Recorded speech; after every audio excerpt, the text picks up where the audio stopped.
Finally, it's a review segment about a Western cartoon.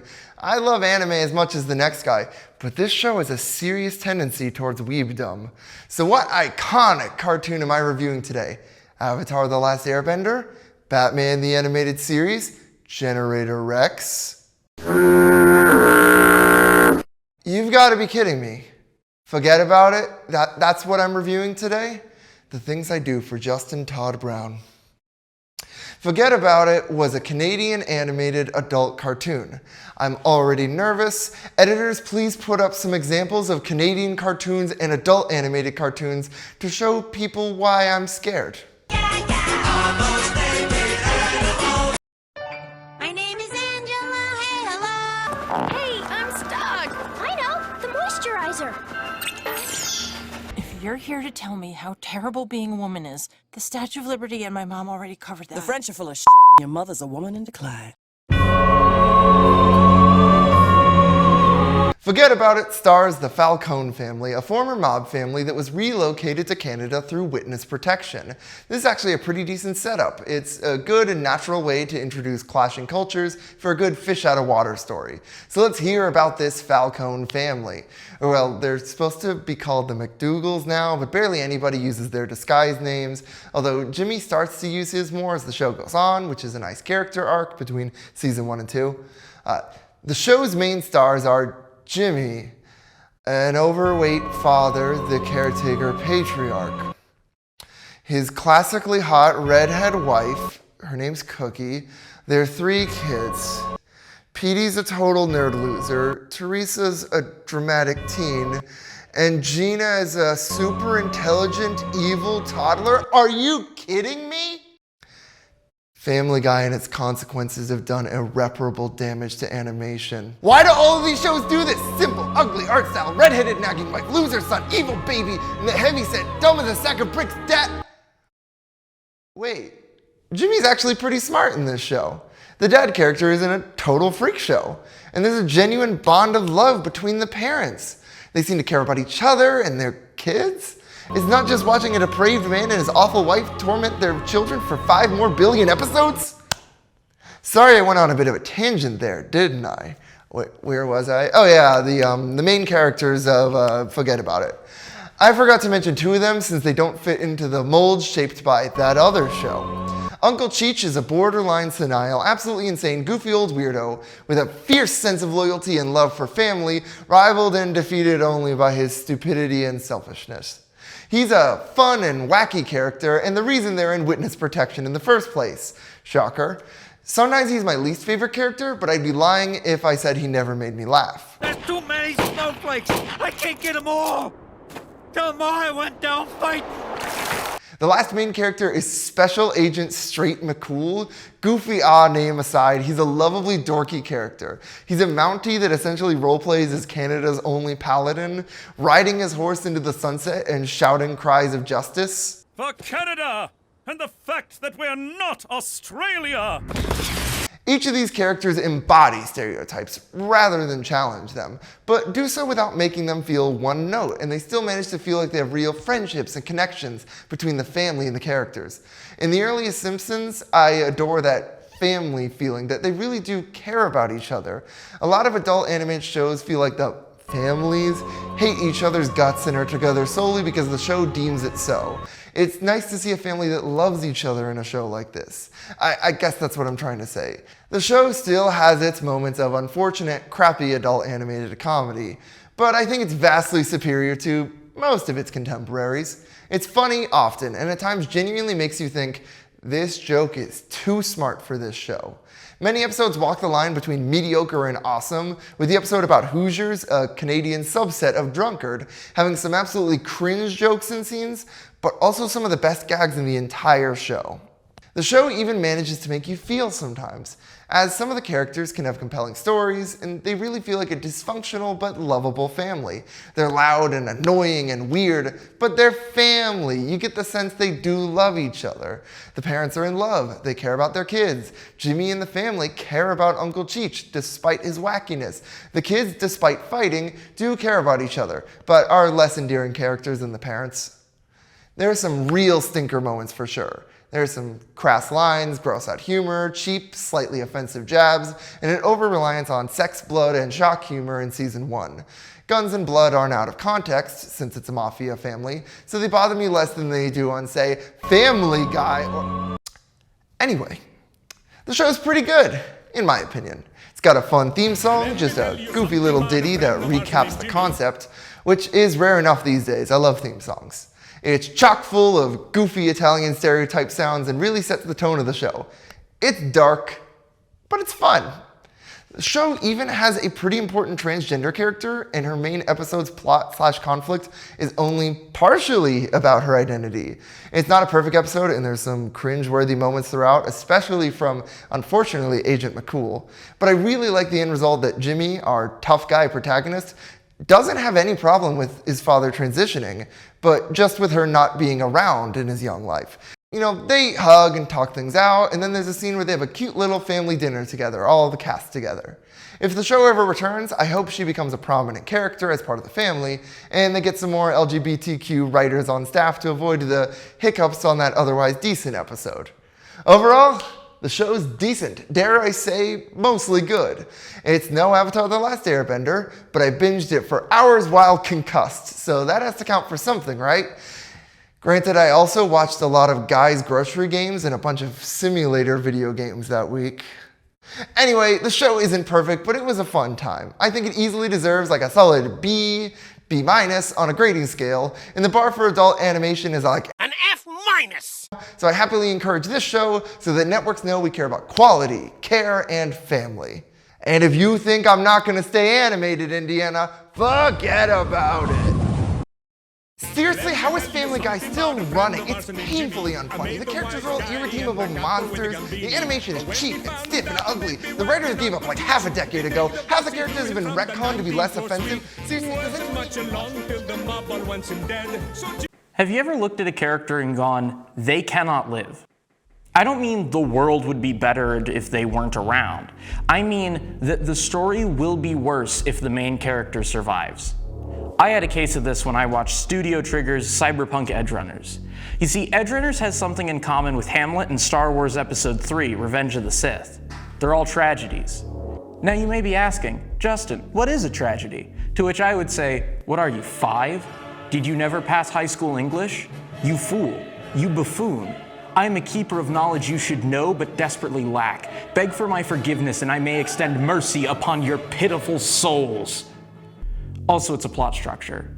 Here's where I'll get boring for a second. Basically, there's this guy named Aristotle who defined tragedies as being in 6 parts, starting with...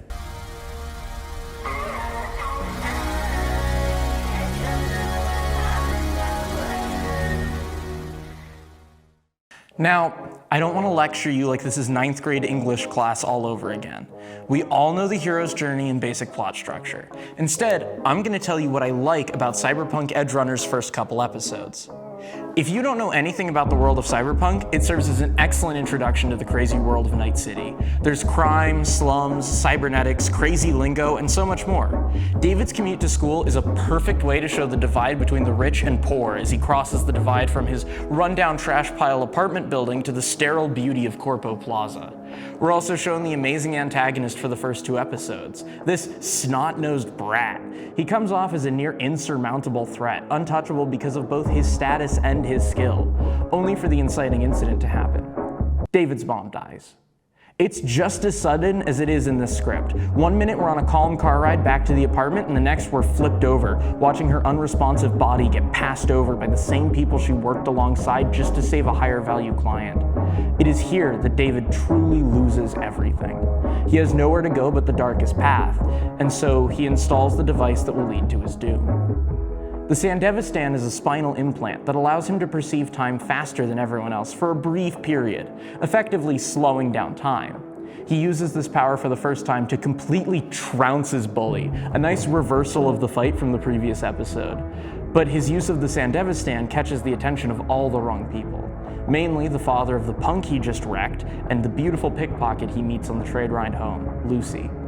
Lucy takes him under her wing, teaching him how to pocket some cash from unsuspecting rubes and taking him back to her apartment. The Corpo, on the other hand, has some other ideas. This leads us to the next stage of tragedy.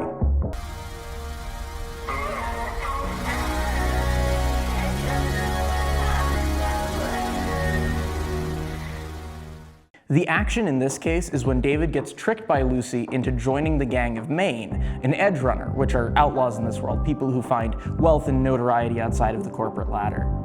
David realizes that this not only gives him direction in life, but also lets him gain status and influence, something he thought impossible even through Arasaka Academy, the school he went to before.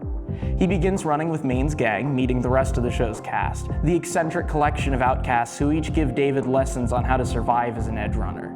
This is the most accepted we've ever seen him. Here he gets guidance and compassion he's been sorely lacking. But there's one main catch to the edge runner life. You might be living the high life, but the brightest stars burn twice as fast. David is enjoying his time getting jobs, making eddies, and spending time with his family, but eventually the life he's chosen is going to catch up to him. He's been told he has a special resistance to cyberpsychosis, which he does. He can withstand powerful cybernetics to an insane degree, but he thinks that makes him invincible. David's biggest reality check comes when Maine dies. His most valuable lesson of all, one he didn't even know he was teaching: listen to your loved ones and know when to stop. Maine doesn't, and he pays with his life. This is known by Aristotle as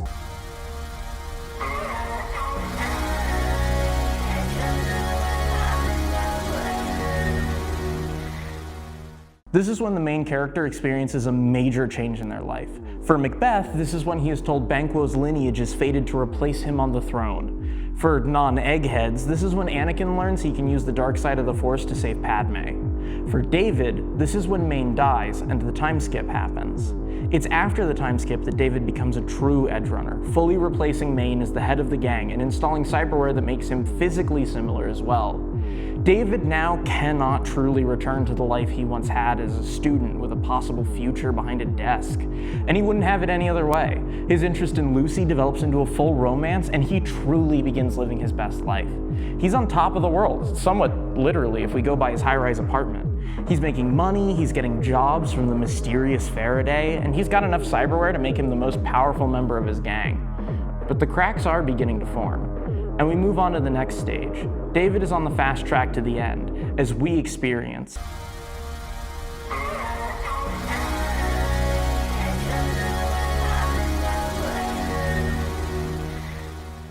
David looks like he's living his best life, but his arrogance is catching up with him. He might be able to physically withstand the cyberware, but his mind can't take the stress. He gets violent. He's faced with the reality of what he's doing. His vision is warping. He's hallucinating. He's seeing people who aren't there. The ghosts of his victims stare back at him. His relationship with Lucy is falling apart. David's growing cold and distant.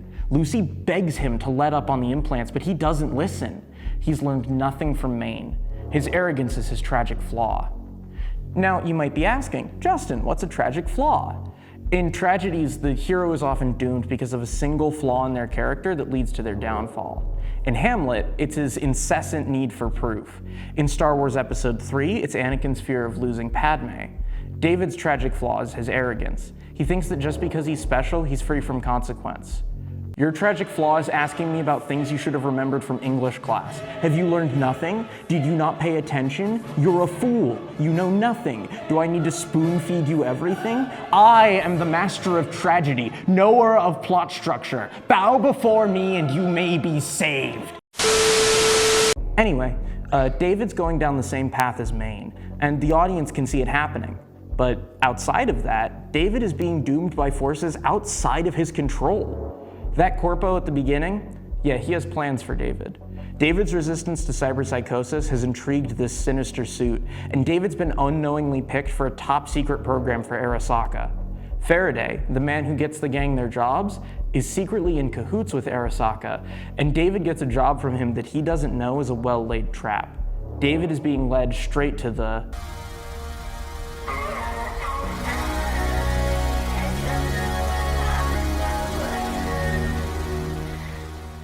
David, blinded by his arrogance and lied to by Faraday, thinks he's on a job that'll hurt Arasaka, but that's a lie. He's being set up to test the cyberskeleton, a cutting-edge piece of cyberware that only the most resistant, most powerful can possibly withstand. The one it was designed for, Adam Smasher, is a boogeyman, spoken of like a figure of mythical proportions. David thinks the job has gone wrong. His closest friends are pinned down by gunfire, and the only way out is to install the cyberskeleton. David doesn't listen to his friends' warnings, because of course, he's invincible. He's taken all the cyberware fine so far, and he'll do anything to save his friends. So he installs it. The cyberskeleton is a work of body horror. It's classified as an exoskeleton, but his body looks like it's being replaced. It's not an exoskeleton, it's a coffin. This massive piece of tech is so heavy it requires gravity manipulation fields just to stand upright. David enters his final form, and I say to the screen, he cannot live. David's fate is sealed. He's played right into the hand of Arasaka. His attempts at resistance were futile. He was doomed as soon as he chose to bait up that bully in episode 2. He was picked for the cyberskeleton, whether he wanted to or not. His gang is being wiped out, Arasaka cleaning up any possible loose ends, and David makes the only choice he's ever made on his own. He's taking the fight to Arasaka. David knows this will probably kill him, but he wants to take those corpos down with him.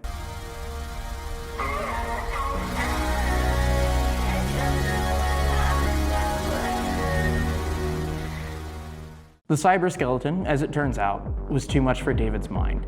He's been taking medication to stave off the cyberpsychosis, but now he's taking it in vials large enough to sedate a horse.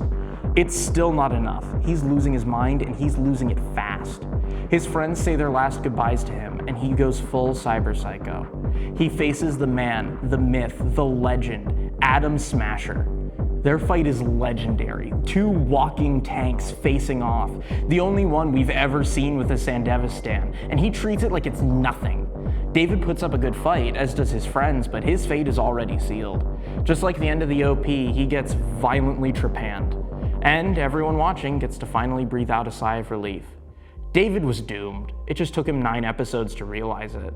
This is known as the purge of pity and fear, where all of the tension and energy that's been snowballing finally releases, and the tragic character finally reaches the fate they've been doomed to.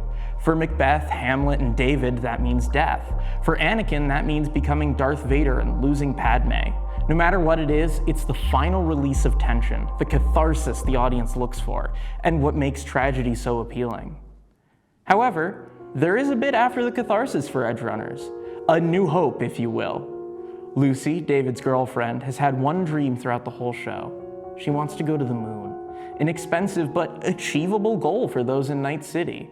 And with the money David left behind, we get the bittersweet montage of Lucy finally being able to take that trip, showing that the real impact David made was not on the floor of Corpo Plaza, but in the lives of the people closest to him. Lucy's story is sad, but it's not a tragedy. She gets to live her dream, albeit alone. It's a real tearjerker and ends Edgerunners on a bittersweet note. And that's Cyberpunk Edgerunners. I've been a fan of tragedies for years now, and once I realized that Edgerunners was one, I was even more excited to see how it ended. David is such a perfect tragic hero. He manages to be sympathetic while still being incredibly flawed. If you haven't watched Edgerunners yet, then what's wrong with you?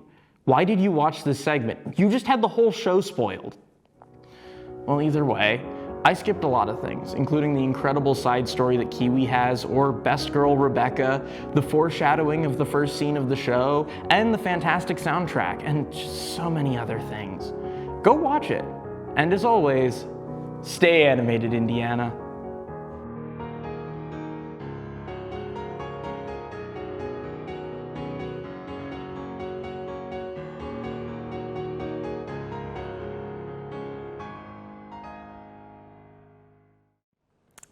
Hey everyone, Andrew here. We're finally back here after a long summer break, and honestly, I had a great time. I got to see some movies in theaters like Spider-Man Across the Spider-Verse, and of course, Barbie. But I also got to see another film, a film that I haven't seen many people talk about after the first few days of its initial release.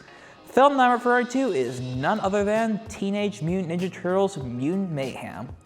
Now, I'm going to be honest here, I had no prior knowledge of this franchise prior to seeing this film. Now, of course, I knew some of the basic knowledge, like the names of each of the turtles, and their father was a rat somehow.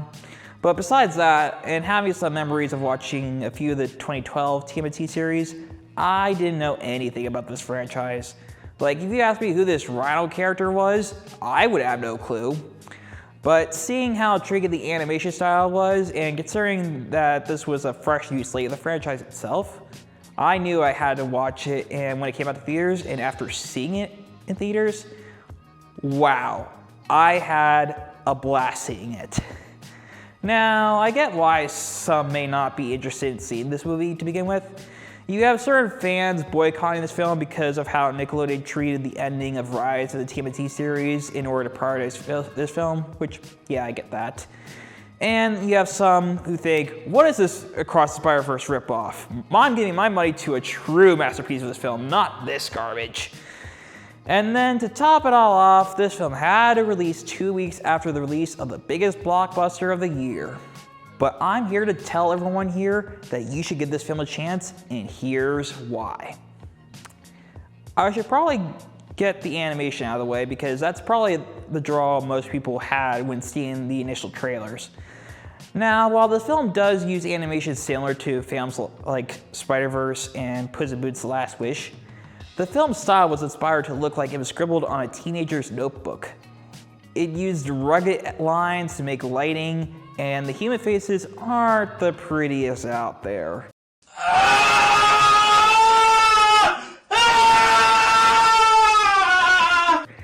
But it gives a whole lot of personality where it can stick on its own. It doesn't have to exactly follow the Spider-Verse animation formula. Also, apparently the animators for Mutant Mayhem were treated much better than the animators for Spider-Verse, so just saying.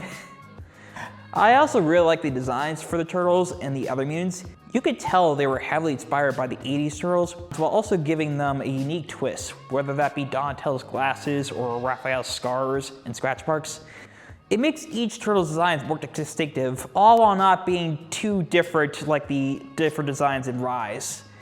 The other mutants do look really good as they do pay homage to their previous designs, all while adding some colors to make them pop more.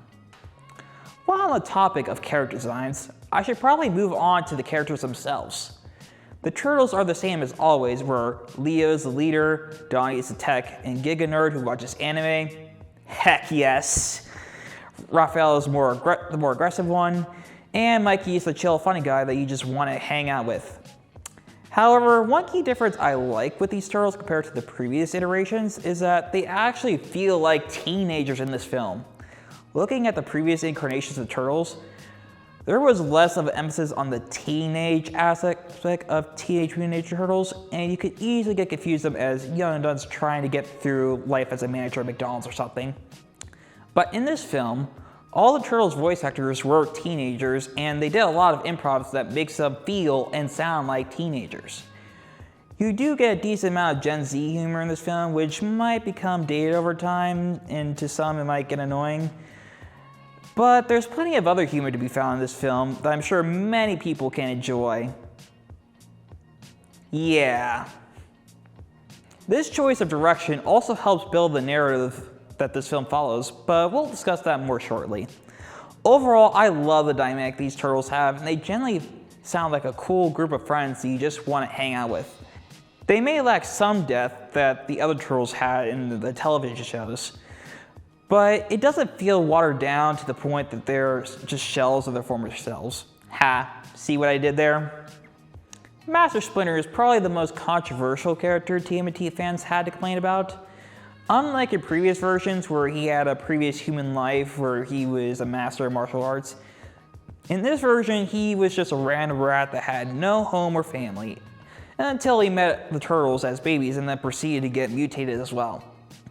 He may not be a sick character like he was in previous incarnations, but he does add more layer to the story of him wanting to raise his sons and needing to learn martial arts via television so they can protect themselves. April O'Neil was done pretty well in this film too.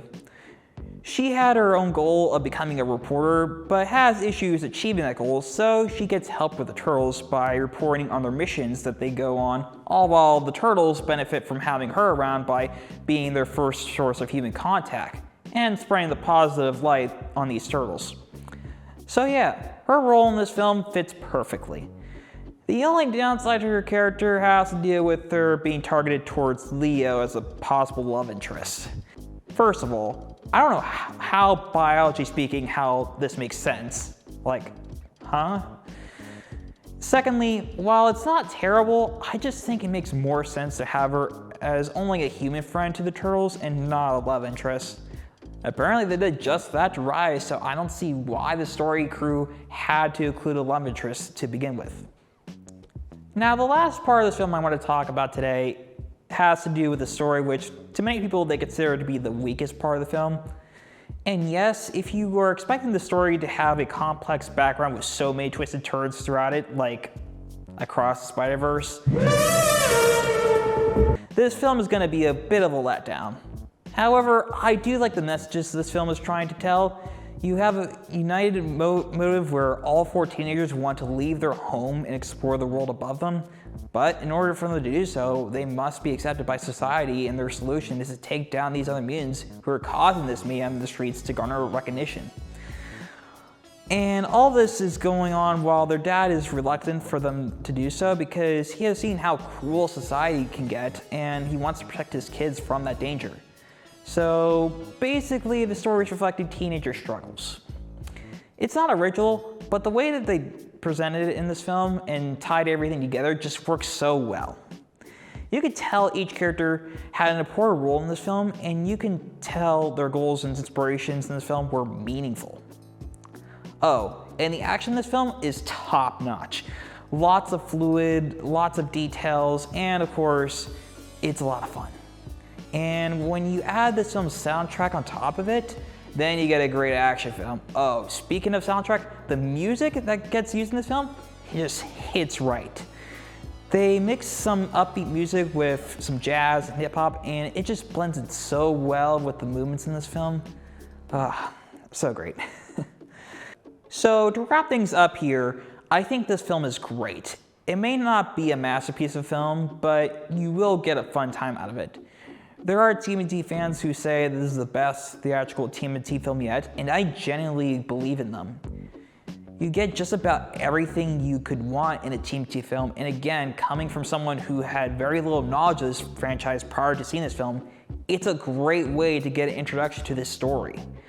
And I guess Paramount agrees with that thought, since not only do they have plans to release a sequel film, but also a TMNT series that will take place in between this and the next film.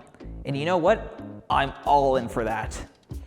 But until then, thank you very much for watching, and stay animated, Indiana.